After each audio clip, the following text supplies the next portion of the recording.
Et on respire. Donc là, en fait, j'étais déjà en train de filmer. D'accord. Ah bah c'est top, on va dire que Ouais. Je vais couper, c'est pas grave. D'accord. Alors bonjour tout le monde, on est ici chez Bébé Zorus. Hein, c'était le week-end de l'Expo Zorus. Et qui est là? Notre ami Richard.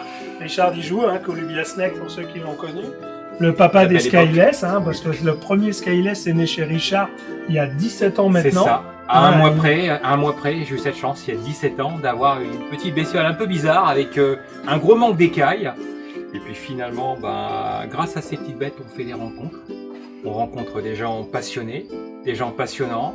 On essaye de se rendre à la hauteur de cette bête incroyable. Et puis le résultat, il est que voilà, 18 ans d'amitié, parce qu'on se connaissait un petit peu avant. On s'est vous voyez, à une époque, attention. Ouais, tu venais régulièrement me moi, voir. j'ai un souvenir par rapport au vouvoiement. J'ai un souvenir incroyable. Un jour, je t'avais demandé un renseignement sur des thamnophiles.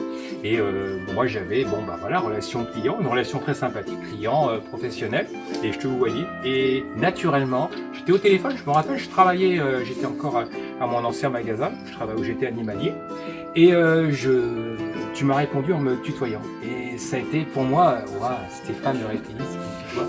Et puis d'aventure en aventure, j'ai le plaisir d'être présent dans ton animation, avec Bébé Zorus, et c'est top. C'est top, et puis moi ça me fait plaisir parce que Richard est quelqu'un d'important, déjà parce qu'en tant que client c'était vraiment un passionné, donc il venait à l'élevage, tu passais la journée et tu repartais avec pas mal d'animaux aussi à chaque fois. Il y a eu l'époque, oui, je dévalisais un peu. T'étais vraiment, et puis c'était une relation passionnante parce que justement on a fait affaire à les passionnés, où on avait des discussions sans fin, où on prenait vraiment un plaisir à regarder chaque individu, leurs qualités, leurs défauts, les marquages, tout ce qui est vraiment très intéressant. Et c'est vrai, quand tu as eu cette opportunité de la Skyless, tu as été aussi, il y a eu un retour parce que tu m'as fait profiter de ce projet, et ce qui m'a permis de développer. Ce qui est effectivement, et je suis d'accord, je te rejoins, ce qui n'est pas toujours facile non plus à imaginer, c'est que quand on a cette chance, parce que c'est une chance, je ne me suis pas levé un matin en me disant « Et si je faisais un serpent nu ?» C'est pas comme ça, on fait pas de croisement pour ça, on a le gène ou on l'a pas. Il se trouve que j'avais une chance sur 1 million, 1 milliard, mais quand on a cet animal qui est chez soi, on est très seul.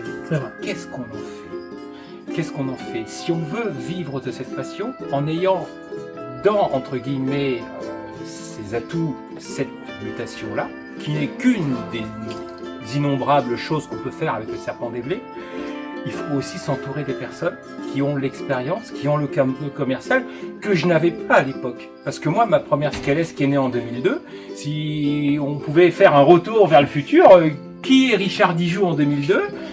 J'étais un gars passionné de serpents, mais que personne connaissait. Et pour créer une entreprise, pour vivre, pour faire un projet, il fallait aussi que je puisse connaître les gens qui étaient importants du milieu. Et en plus, quand on a des gens avec qui on partage des valeurs, parce que au-delà de telle mutation, telle variété, telle espèce, ça ce n'est que la partie visible de l'iceberg. Mais si on n'a pas au fond de nous un amour pour les animaux, un intérêt, le fait qu'on ne soit pas d'accord sur tout, c'est important aussi. On a du recul, on a appris, j'ai appris de toi, tu as appris de moi. Et aujourd'hui, j'ai un bonheur d'avoir conservé cette amitié à l'époque où les enjeux étaient importants. Les enjeux étaient importants. Si on n'avait pas été intelligent, si on n'avait pas eu cette passion de reptiles, ce projet il serait parti à l'eau. Parce qu'on aurait cultivé nos égos et on aurait fait foirer. Et finalement, aujourd'hui, toi comme moi, quand on voit les Américains, les Allemands, et toi t'en vois sûrement plus que moi, qui travaillent sur cette mutation incroyable et qui, nous, aujourd'hui, nous font rêver, comme nous, on a pu faire rêver les gens il y a quelques années. Quel bonheur. C'est ça. Mais c'est exactement ça. Et au-delà, effectivement, de tout cet aspect financier, et moi, Reptilis, c'est un peu, depuis 20 ans, c'est vraiment ce point important, c'est que des gens nous ont fait rêver, et nous, on fait aussi rêver des gens aujourd'hui, et d'autres gens nous continuent à nous faire rêver. Et tant qu'on n'aura pas ça, moi, le jour où j'ai plus ces petits yeux qui pétillent quand je vois un serpent comme celui-là que Richard m'a gentiment ramené aujourd'hui pour joindre notre cheptel de reproducteurs, le jour où j'ai plus cette passion, j'arrêterai Reptilis et j'arrêterai d'élever des animaux parce que c'est vraiment le côté prioritaire. Alors c'est sûr qu'on est des professionnels, on est là aussi pour, faire notre vie, gagner notre vie, mais avant tout, il y a les animaux. les animaux. il faut être vraiment... Et puis on peut être professionnel et on le sait très bien en s'imposant des règles. bien sûr, Parce que c'est pas un commerce normal qu'on fait, Non. c'est un commerce basé sur l'animal. tout à fait. L'animal, il a une sensibilité.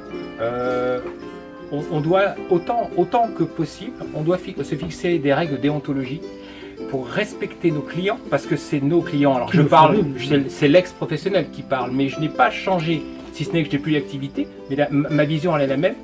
Quand on respecte les gens, quand on leur donne la possibilité de bien s'occuper des animaux, on limite, ça j'en suis persuadé, on limite les abandons, parce qu'on donne de la qualité à ce qu'on fait. Et ça c'est important. Et Stéphane et moi on a toujours été d'accord là-dessus. C'est ok, moi j'ai été professionnel, Stéphane l'est encore. Il y a une déontologie et là-dessus on a toujours été d'accord. Et c'est cool. C'est d'offrir le meilleur de ce qu'on sait faire. Voilà. Et au-delà de cette histoire, donc les Skyless évidemment ont été quelque chose de très important ces dernières années. Mais en dehors de ça, on a toujours, et encore tout à l'heure, parlé de nouvelles espèces, de formes types, de choses comme ça. Et ça, ça reste quelque chose d'intéressant. Et c'est vraiment le plaisir que j'ai toujours eu avec Richard quand on s'appelle, ou même si on peut pas s'appeler aussi souvent qu'on le voudrait, mais on a nos vies, des prix aussi. mais quand on se voit, à chaque fois, on passe un excellent moment. Richard est quelqu'un de passionné aujourd'hui, avec une vision justement qui n'est plus professionnelle. Donc ça, c'est aussi incroyable. Et je dirais même que certains amateurs pourraient se rapprocher de la vision de Richard, parce que on est parti à une époque, alors ça change peut-être un petit peu, mais une époque beaucoup où les amateurs se prennent pour des professionnels, non pas parce qu'ils n'ont pas le droit, tout le monde fait ce qu'il veut, mais même dans la maintenance des animaux. Et aujourd'hui, Richard reprend du plaisir avec des grands terrariums, c'est ce que tu fais, tu m'en parlais tout à l'heure. Alors, je suis en début de structure, parce que tout ça coûte des sous et ça prend du temps. Mais effectivement, aujourd'hui, moi j'ai eu cette chance, et tu l'as eu aussi je pense, de connaître ces terrariums des années 80-90 qui n'avaient pas que des avantages. On avait un manque de connaissances sur les animaux, on avait beaucoup d'animaux d'import, on avait encore beaucoup d'erreurs qu'on faisait. Et on n'avait pas tout le matériel On n'avait pas tout le matériel d'aujourd'hui et les prix étaient autrement plus compliqués. Mais le serpent était au centre de nos préoccupations. Je m'exprime. C'est-à-dire qu'on avait un animal, quand il mangeait, quand il muait, quand il buvait, quand il avait un comportement normal, on considérait que c'était, et à juste titre, une réussite pour nous, on était fiers. Aujourd'hui, ce que j'ai tendance à reprocher un petit peu aux gens, alors peut-être que c'est en train de changer, avec les nouvelles législations qui rendent peut-être les projets un peu fous d'élevage un petit peu plus difficiles. À une époque, je trouvais que les gens voulaient des résultats tout de suite. Alors, il fallait faire la première mondiale, il fallait réussir à tout reproduire. Si on ne reproduisait pas, on était has-been. Et en fait, il ne faut pas confondre.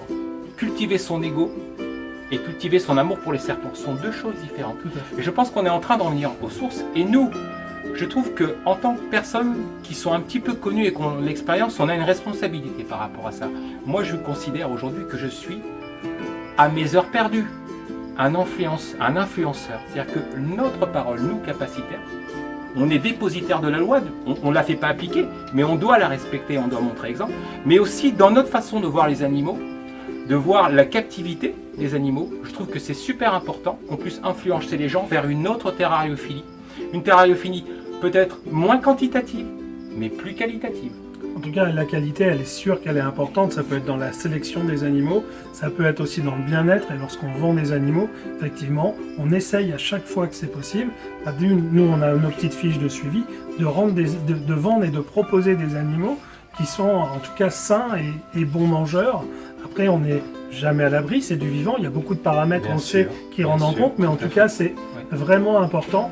Et ça, il faut vraiment le garder à l'esprit. J'invite vraiment tout le monde à le garder à l'esprit, parce que c'est ce qui fait le bonheur des gens qui achètent les animaux, qui possèdent des animaux.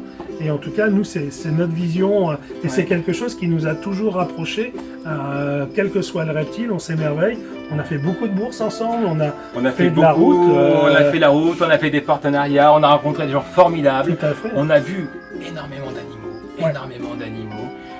Et moi, il y a quelque chose qui pour moi est essentiel, c'est que j'ai compris, alors il a fallu plusieurs années, que c'est pas la quantité qui fait le bonheur, c'est pas la bête rare ou la bête chère qui fait le bonheur. J'ai bientôt 50 ans, j'aurai 50 ans l'année prochaine. Je me rappellerai toute ma vie du jour de mes 16 ans, quand j'ai trouvé ma première couleuvre à collier dans une décharge à côté de chez moi. La petite couleuvre qui faisait 50 cm, c'était le plus beau jour de ma vie. Tout ce que j'ai vécu après, n'a pas égalé la joie que j'avais quand j'avais 16 ans avec ma première couleuvre à collier. Donc, j'ai eu les squelettes, j'ai eu des pithiophiles, j'ai reproduit à peu près tout ce que je voulais reproduire. J'ai un réticulé, j'ai eu mes agréments, j'ai eu tout ce qu'une carrière, entre guillemets, pouvait m'apporter. Et je me rends compte que le bonheur, c'est pas d'avoir 50 000 animaux, d'avoir l'animal, c'est d'avoir un animal qu'on regarde, qu'on observe, qu'on apprécie et qu'on essaye de comprendre. Et tous les jours, et je suis sûr que c'est pareil pour toi, on apprend tous les jours. Exactement. Nos animaux nous apprennent tous les jours. Tous les jours, et on apprend encore. Moi, là, dernièrement, tu l'as vu, on en a parlé avec notamment les Thrasopes sur Entressa. C'est des espèces qui sont nouvelles pour moi. Toi, je sais, elles t'intéressent énormément. Et donc, oui, obligatoirement, on apprend. Et le but, c'est de continuer, de ne pas brûler les étapes. Et donc, au niveau des Thrasopes, notamment, ce qui est important, c'est d'écouter les conseils de gens qui en ont déjà maintenu. Ne pas dire, moi, je connais tout, j'ai élevé plein de trucs. Non, non, chaque espèce est différente. Et et aujourd'hui, c'est une chance, même si des fois, ça peut se retourner contre le système. C'est vrai que les réseaux sociaux sont une chance. En même temps, il faut avoir aussi comment pourrais-je dire, il faut que les gens soient tolérants. C'est-à-dire dans l'élevage de reptiles, il n'y a pas qu'une méthode. Et des fois, je vois des gens qui postent, moi j'élève comme ça, je fais comme ça. Et d'autres qui ne sont pas d'accord viennent à la charge et sont très agressifs, alors que moi j'ai déjà prouvé prouvé dans le passé que on peut, et encore aujourd'hui, on peut élever de différentes manières le même animal en ayant les mêmes résultats. Donc soyez ouverts, soyez tolérants, tout le monde n'est pas confirmé. Il y a des amateurs qui demain deviendront confirmés. Il y a des amateurs qui resteront juste amateurs parce qu'ils ont juste envie d'avoir un animal et ils prennent autant de plaisir et de respect. Tout simplement, tout le monde ne fait pas de la même manière. Seulement, on ne peut pas être d'accord sur du vivant. Il y a forcément l'expérience et quelque chose qu'on ne comprend pas encore, qu'on comprendra peut-être un jour, c'est la sensibilité qu'on a nous avec nos animaux. Il y a des animaux avec lesquels je ne suis pas à l'aise. C'est pas que c'est que ça me correspond pas. Et les animaux avec qui on va être à l'aise et le voisin ne le sera pas. Et que la réponse, elle ne se trouve pas que dans les groupes. J'ai envie de dire, il faut discuter avec les gens, regarder les choses dans un contexte, prendre du recul. Et c'est pas parce qu'on n'est pas d'accord avec quelqu'un qu'il faut l'incendier. Et ça aussi, nous, on est un peu des anciens entre guillemets. On a eu cette chance après, on a connu les forums, c'était guère mieux. C'était guère mieux. C'était guère mieux. Mais il y a une chose qu'il faut vraiment comprendre, c'est que rien n'équivaut à une rencontre. Aujourd'hui, j'ai rencontré des gens que je n'avais pas vus depuis très longtemps. En dehors du côté émouvant, c'est quelque chose de formidable parce qu'on a parlé de nos expériences, on a parlé de notre façon de voir les choses. Et parfois, vous pouvez discuter avec quelqu'un qui vous dit quelque chose et puis vous dit « Pourquoi il me dit ça, lui ?» Mais c'est ça, finalement, de comprendre. Puis après, au bout d'un moment, on dit « Ah oui, mais il m'a dit ça parce qu'il a cette expérience. » S'il a cette expérience, c'est peut-être que je peux peut-être vérifier au moins si ça fonctionne. Et on apprend, parce que si vous saviez dans quel état on maintenait des serpents dans les années 70-80, alors ces gens-là, on les aurait tués, on les aurait alignés et on les aurait fusillés. Mais non, parce qu'ils apprenaient. Et nous, dans 50 ans, alors nous, on sera peut-être plus là, mais les terrariophiles dans 50 ans, quand ils reverront ce qu'on faisait, alors qu'on a l'impression d'être super au top, ils vont dire, mais ils étaient fous les mecs. Voilà. Quand on réfléchit à ça, on se dit, ok, les serpents, ils ont 140 millions d'années. Ils ont survécu à beaucoup de choses.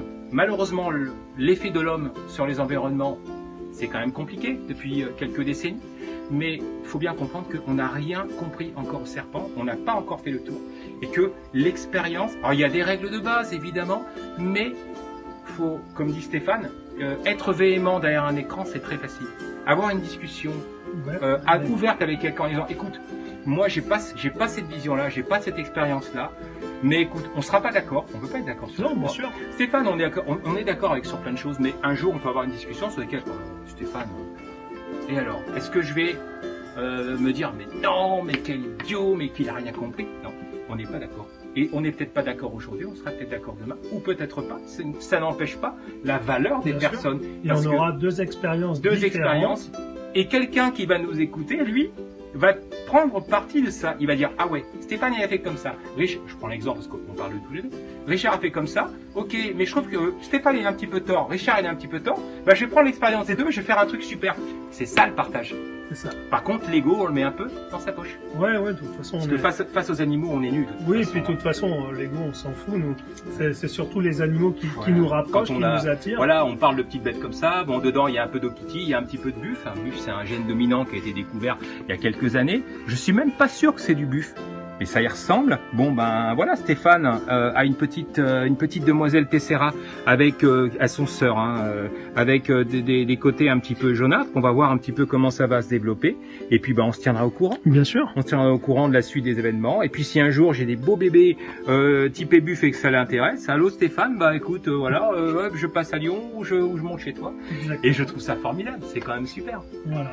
En tout cas, on voulait juste vous faire partager un petit peu cette amitié qui commence vraiment à dater. On n'est plus de première jeunesse. Mais en tout cas, justement, notre expérience, elle est là. On voulait vous la faire partager aujourd'hui.